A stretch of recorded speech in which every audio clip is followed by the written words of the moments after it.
មកចាំសូមមេត្តា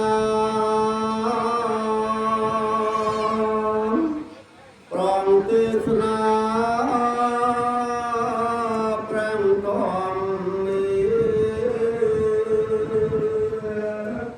យើងខ្ញុំ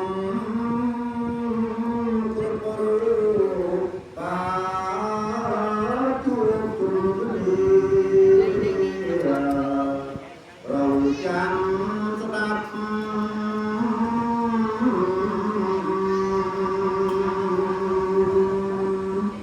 ព្រះអ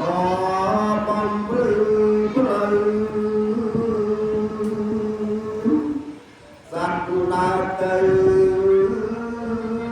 ក៏ទុកខាប់កា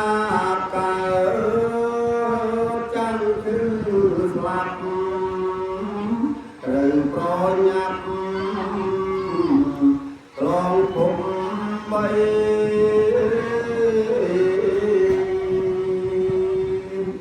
លោកម្ចាស់មានករណាប្រងទេសនាធម៌នៃត្រូវតាមបីដាក់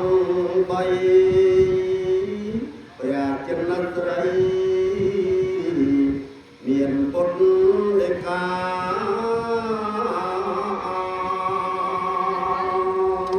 អស់លោកទាំងប្រងស្រីចង់ស្មារតីស្ដាប់ទេសនា